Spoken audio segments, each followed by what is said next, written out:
Praise అలా ఈరోజు మనము కొద్ది నిమిషాలు జీవన వాక్యాన్ని ధ్యానించుకుంటాము. చూడండి, మనలో చాలామంది నేర్చుకోవాల్సిన విషయం ఏంటంటే, ఈ లోకంలో మనల్ని దేవుడు ఉంచినంత వరకు ప్రేమ కలిగి జీవించడం అనేది అలవాటు చేసుకోవాలి. యేసయ్య అది మనకి నేర్పిన విద్య. యేసయ్య ఏమన్నాడంటే, ప్రేమ కలిగి ఉండమన్నాడు. ఈ శత్రువునైనా ప్రేమించమని చెప్పాడు.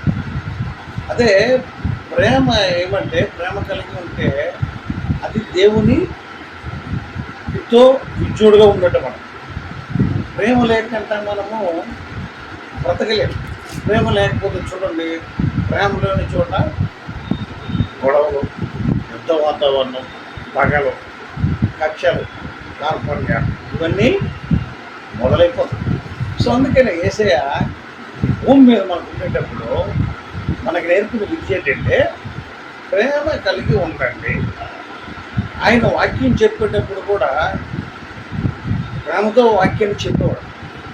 రోగులను స్వస్థపరిచేటప్పుడు కూడా ప్రేమతోనే స్వస్థపరిచేవాడు. చనిపోయిన వాళ్ళు కూడా ప్రేమతోనే స్వస్థపరిచేవాడు. సో అందుకనే మనము దేవుని నమ్ముకున్నాము, దేవుని చిత్తానుసారంగా ఉంటున్నాము అంటే దాని అర్థం ఏంటంటే, ప్రేమ కలిగి ఉండడం అనేది క్రియల ద్వారా మనము వ్యక్తపరచాలి. మాటలు చాలామంది చెప్తారు, కానీ ప్రేమ కలిగి ఉండాలనేసరికి దూరము అయిపోతుంది. ఏమంటే ఏంటి, కష్టంలోనూ నష్టాల్లోనూ ఎవరినైనా మనము ఆదుకోవడం, చేతనైన సహాయము చేయడం. ప్రేమ అంటే ఊరికి కౌలించేసుకోవడం కాదు. ఎక్కడికైనా వెళ్ళిపోయి ధనామని ఎలా పట్టేసి ఓహో అంటాం కాదు. కానీ ప్రేమ కలిగి జీవించడం అంటే ఆపన్న హస్తము, అవతల సహాయం కోరినోడికి మన ఆపన్న హస్తాన్ని అందించడం. అది కూడా ఏదో మనసులో విశ్వాసాలాడుకుంటూ కాదు, దేవుని ప్రేమపూర్వకంగా మనం మంచి కార్యక్రమాలు చేయాలి. చూడండి, అదే విషయం చూడండి ఒకసారి. మొదటి యోహాను రాసిన పత్రిక 4వ అధ్యాయము 7వ వచనం నుండి 17వ వచనాలు చదవండము. బైబిల్ ఉన్నాము. ప్రియులారా, మనము ఒకరినొకడు ప్రేమింతుము. ఎలయనగా ప్రేమ దేవుని మూలంగా కలుగుచున్నది. అదే కలుగుచున్నది. ఎవరి ద్వారా కలుగుతుంది ప్రేమ? దేవుని మూలంగా కలుగుతున్నది. కాబట్టి ఒకవేళ నువ్వు దేవుని అడుగుజాడలో నడిచిన వ్యక్తివి అయితే ఖచ్చితంగా దేవునికి పోలికగా మనము ఈ లోకంలో నడుచుకోవాలి. చదవమ్మా. ప్రేమించు ప్రతివాడును దేవుని మూలముగా పుట్టినవాడే దేవుని ఎరుగును. ఎవరినైనా సరే ప్రేమించేటప్పుడు, కల్మషం లేని ప్రేమతో ప్రేమించేటప్పుడు ఆ వ్యక్తి ఎవరై ఉంటాడంట? దేవుణ్ణి తెలుసుకున్నోడైతేనే ఖచ్చితంగా ప్రేమపూర్వకంగా ఉంటాడు అవతల వ్యక్తితో. లేకపోతే దేవుని ప్రేమ నీలో ఉండకపోతే ఖచ్చితంగా నువ్వు ప్రేమ చూపించలేవు. అందుకని దేవుడు ఏం చెప్పాడు? ప్రేమ కలిగి జీవించడము అలవాటు చేసుకున్నాడు అన్నాడు. నెక్స్ట్, దేవుడు ప్రేమ స్వరూపి. మన దేవుడని ఎవరో ప్రేమ స్వరూపి. కాబట్టి ఆయన ఏకైక కుమారుడైన యేసయ్యని మనందరి కోసము పంపించాడు భూలోకానికి. దేవుని కుమారుడు యేసయ్య లోకానికి మనుష్య శరీరంతో వచ్చి మన కోసం తన సొంత ప్రాణాన్ని అర్పించి మళ్ళీ తిరిగి వెళ్ళిపోయాడు. అంటే అంత ప్రేమ అన్నమాట. దేవుని ప్రేమ అంటే అంత ప్రేమ. అంటే తన కుమారుని బలి ఇచ్చేటంత గొప్ప ప్రేమ ఆయన ఎవరైనా చేయగలుగుతారా? ఒక మనిషికి నుండి, నేను కానీ నువ్వు కానీ ఎవరైనా సరే ఒక మనిషికి నుండి మన సొంత కుమారుల్లో కూతుర్లో బలి ఇవ్వగలుగుతామా? ఇవ్వలేం కదా.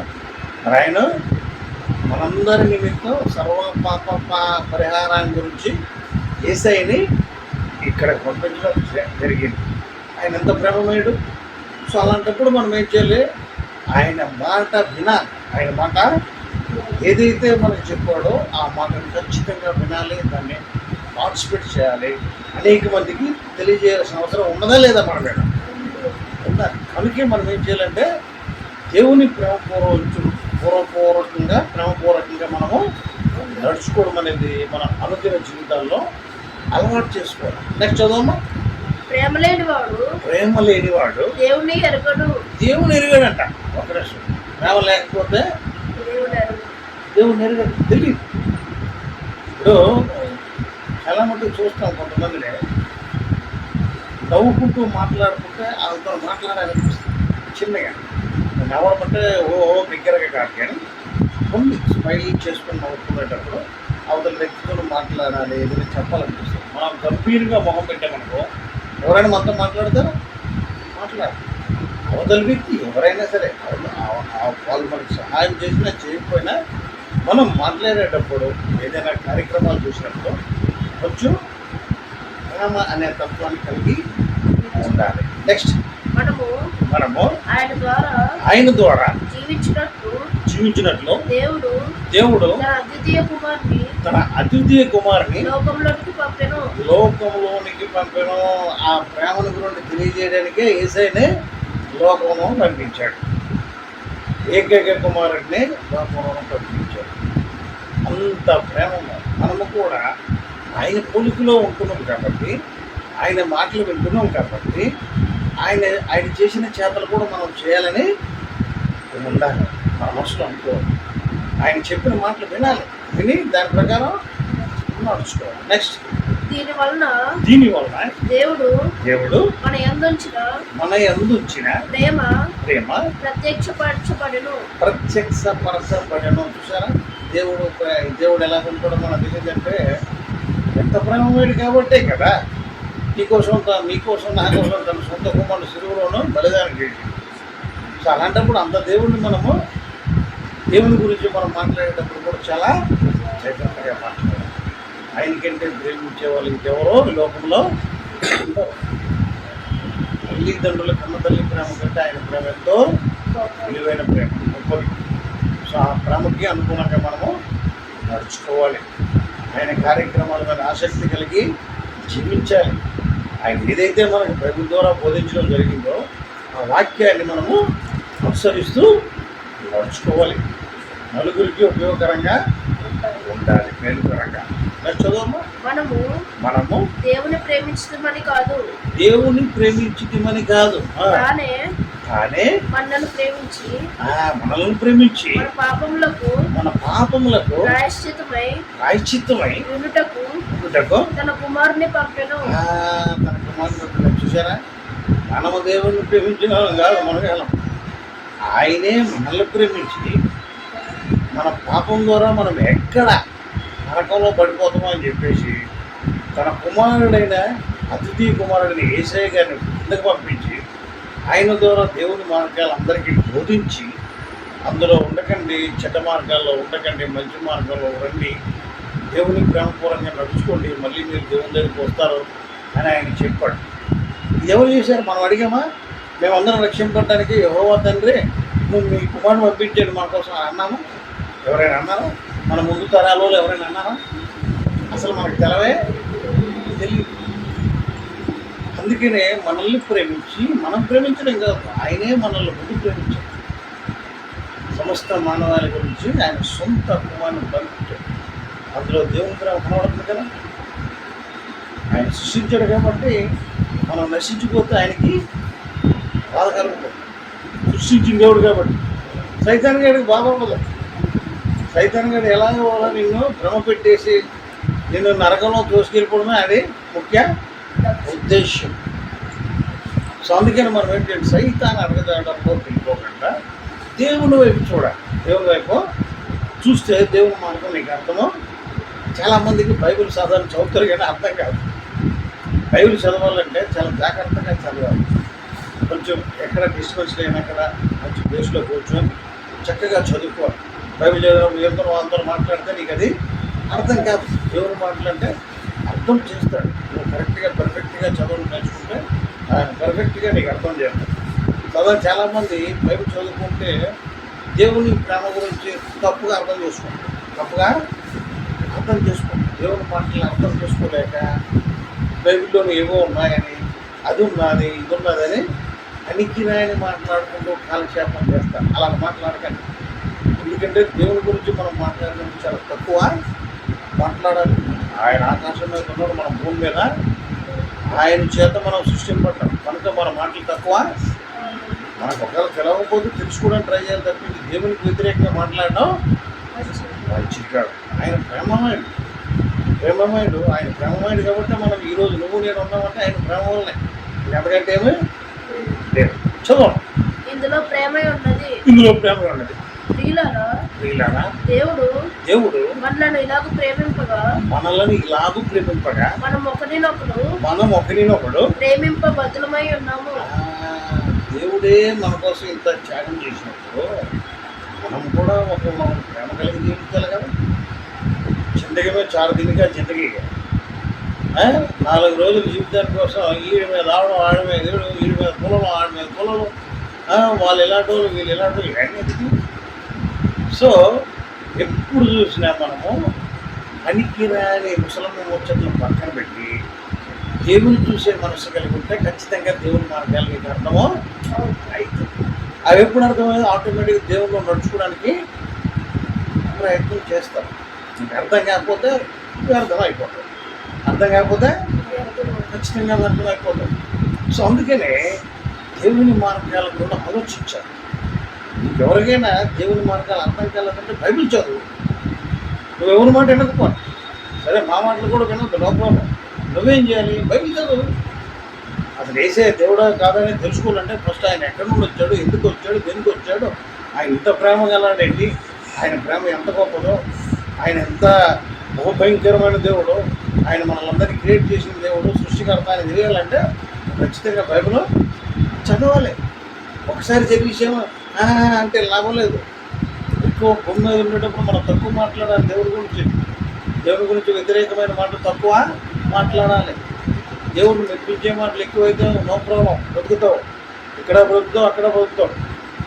లేదంటే అనవసరంగా దేవుడిని దగ్గర ఎక్స్ట్రాలు చేసి నరకాన్ని ఎందుకు తెచ్చుకుంటాం. అందుకని చక్కగా దేవుళ్ళు ఉండడము అలవాటు చేసుకోవాలి. సో అందుకని మనం ఏం చేయాలంటే అది లైట్ వేయండి అమ్మా, లైట్ వేయండి, కరెంట్ పోయిన త్వరలో వస్తుంది. సో అందుకనే మనం ఏం చేయాలంటే సాధారణంగా దేవుని వ్యక్తిత్వాన్ని కలిగి ఉన్నామనుకునే మాటలు చెప్పుకోవడం కాదు, కానీ దేవుని యందు భయభక్తులు కలిగి జీవించడం అనేది అలవాటు చేసుకోవాలి. అలవాటు చేసుకునేటప్పుడు ఆ ప్రేమని మనం ఎలా చేయాలని క్రియల ద్వారా, మనం మంచి పనుల ద్వారా, మనం చేసే ప్రతి చిన్న హెల్ప్ కూడా అవతల వ్యక్తికి ఉపయోగపడేది ఏదైనా సరే, అది చిన్నదైనా పెద్దదైనా నీకు చేతనే అనేది చేసినప్పుడు క్రియల ద్వారా చేసినప్పుడు అవతల వ్యక్తికి అర్థమవుతుంది. నేను దేవుని ప్రేమ గలవాడిని అని చెప్పేసి పక్కన నువ్వు ఆకలితో లబోదిబ్బమని మాడిపోతుంటే నువ్వు వెళ్ళిపోయి బిర్యానీ తెచ్చుకొని తింటే అక్కడే ప్రేమ ఉన్నట్టు నాకు అర్థం కాదు. అప్పుడే కదా నీ ప్రేమ కనబడాలి, దేవుని ప్రేమ కనబడాలి కదా. నువ్వు ప్రేమ గలవాడు అంటే అప్పుడే నీ ప్రేమ కనబడాలి. పక్కన తెలిసిన పిల్లోడుకో తెలియని పిల్లోడుకో రోడ్డు మీద యాక్సిడెంట్ అయిపోయి కింద పడిపోయి గిలగిల కొట్టుకుంటుంటావు. ఆ టైంలో వస్తున్నావు అట్నండి.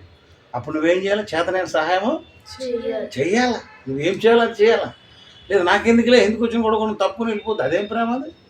సాటి వ్యక్తులను ప్రేమించిన నువ్వు దేవుణ్ణి ప్రేమించినట్టు ఎక్కడ ఉంటుంది మరి కదా. సో అందుకనే ప్రేమ కలిగి జీవించాలంటే, దేవుని ప్రేమపూర్వకంగా జీవించాలంటే ఫస్ట్ మనల్ని మనము దేవునికి అప్పచెప్పుకోవాలి. దేవుని వాక్యానుసారంగా నడుచుకోవాలంటే వాక్యం బాగా చదివి దాన్ని అర్థం చేసుకోవాలి. ఫస్ట్ దేవుణ్ణి అర్థం చేసుకోవాలి, వెదకాల ప్రార్థనాపూర్వకంగా. అప్పుడు చేసినప్పుడు నీకు ఆటోమేటిక్గా దేవుని మర్మాలు నీకు అర్థం అయితే అప్పుడే దేవుని ప్రేమ అనేది నువ్వు లోకానికి తెలియజెప్పగలుగుతావు. యేసయ్య ఆయన యెహోవా దేవుని సొంత కుమారుడు కాబట్టి ఆయన ప్రేమ గురించి అన్నీ తెలుసు కాబట్టి తండ్రి ఏ మాట చెప్పినా సరే దాన్ని పార్టిసిపేట్ చేయడానికి ఆయన పరలోకాన్ని విడిచిపెట్టి దివిని విడిచిపెట్టి భూమికి వచ్చాడు. ఎత్తించి ఆయన తండ్రి ఏమైతే చెప్పాడో ఆయన చెప్పిందంతా నెరవేర్చి మళ్ళీ ఇక్కడి నుంచి ఆయన వెళ్ళిపోయాడు. ఏ విధంగా అయితే యేసయ్య వెళ్ళిపోయాడు ఆ విధంగానే వస్తున్నాడు. అంతవరకు మనం దేవుని ప్రేమ కలిగి దేవుని చిత్తాన్ని జరిగించిన వాళ్ళమైతే మనం కూడా యేసయ్యతో పాటు దేవుని దగ్గరికి వెళ్ళొచ్చు. ఆ ఘోరమైన నరకం నుండి తప్పించుకోవచ్చు. సో దేవుని ప్రేమ కలిగి జీవించడం అనేది అలవాటు చేసుకోండి. ఒకవేళ దేవుని గురించి తెలియకపోతే ఎలా ఉంటుందా ప్రేమ అని అంటే బైబిల్ చదవాలి. బైబిల్ చదివితే దేవుడు ఏమేమి చేశాడు, దేవుడు యేసయ్య ఎవరికి అన్యాయం చేయలే, అందరికీ న్యాయమే చేశాడు, మోసం చేయలే, అబద్ధాలన్నీ అక్రమాలు చేయలే, అందరికీ మంచిగా చేశాడు. సైతాన్ని గడక అలాంటివే పాడవు. కనుక మనం దేవుని మార్గాల్లో నడుచుకోవాలంటే బైబిల్ చదవాలి. బైబిలే చదవాలని వితండవాదం చేస్తే దానికి ఏంటి చెప్పడం? బైబిల్ చదవాలి. నువ్వు పరలోకం వెళ్ళాలంటే బైబిల్ చదవాలి. యేసులో దేవుడని ఒప్పుకోవాలి, యేసులో దేవుడని ఒప్పుకోవాలి. ఇంకా అందుకని ఇంకో వేరే మార్గం లేదు. షార్ట్ కట్లు ఏమి ఉండవు. ఇక్కడేమో భూమి మీద మనకేదో షార్ట్ కట్లు ఇట్టిండి అంటే అట్టిండి వెళ్ళిపోతుందంటే ఉంటాయి. కానీ పరలోకానికి వెళ్ళడానికి ఏకైక రహదారి ఏంది? యేసయ్య. ఆయన ఏం చెప్పాడు? ప్రేమ కలిగి జీవించండి, ప్రేమపూర్వకంగా ఉండండి అన్నాడు. ప్రేమపూర్వకంగా ఉంటేనే నువ్వు దేవుని దగ్గరికి వెళ్ళగలుగుతావు, లేకపోతే వెళ్ళలేవు ఎట్టి పరిస్థితుల్లోనూ. There is no way. ఆ వే ఏంటంటే యేసయ్య ఒకటే నిజమైన రహదారి. కనుక యేసయ్య మాటలు ఎక్కడ ఉంటాయి? బైబిల్లో ఉంటాయి. చక్క చదవాలి, చక్క చదువుకొని ఆయన ప్రేమ కూడా తెలుసుకోవాలి. ఆయన ఏంటి అనేది నీకు అర్థము అయితే అనవసరంగా పనికిరాని మాట్లాడుకోకుండా ఆయన గురించి ఎక్కడ తెలుసుకోవాలి అక్కడ తెలుసుకుంటే మనము అందరికీ ఆయన ప్రేమ గురించి మనము తెలియజెప్పగలుగుతాం. ఆయన యేసు నిజంగా అందరూ కూడా బైబిల్ చదువుకున్నట్టయితే ఎక్కడ అన్యాయ అక్రమాలు జరగవు. ప్రపంచమంతా కూడా బైబిల్ చదువుకునేప్పుడు కరెక్ట్గా ఉంటే ఏం ప్రాబ్లం ఉండదు. ఆ బైబిల్ చదివినోడు ఒకలాగా ఉంటాడు, ఇంకోలాగా ఉంటాడు. అదే వచ్చిన ప్రాబ్లం. అందరికి దేవుడు అంటే అందరికీ దేవుడే, కానీ కొంతమందికి తెలవదు. తెలియనప్పుడు వాళ్ళకి మనం నచ్చ చెప్పాలి, కానీ అనవసరమైనవి పెట్టుకోవద్దు. దాని గురించి మనం దేవుని ప్రేమను తెలియజేయాలంటే కొంతవరకు మనము తగ్గి ఉండడం అనేది అలవాటు చేసుకోవాలి. అవతల వ్యక్తులు తెలియక ఏదో వాగుతూ ఉంటారు. అప్పుడు మనం అర్థం చేసుకోవాలి. అర్థం చేసుకోవాలి. వాళ్ళకి రివర్స్లో సమాధానం చెప్తే అక్కడ నువ్వు మంచి చేయడానికి బదులు చెడు ఎక్కువ. సో భూమి మీద మనం ఉన్న దేవుని ప్రేమని మనం ఇతరులకు తెలియజెప్పే వాళ్ళంగా ఉండాలి. అప్పుడే దేవుడు నిన్ను నన్ను ఆశీర్వదిస్తాడు, ఆయన చెంతకు తీసుకుని వెళ్తాడు. సో అట్టి విధమైన దేవుని భగవంతులు యెహోవా దేవుడు యేసయ్య నామములో నిరంతరం మనకు అనుగ్రహించును గాక. ఆమేన్.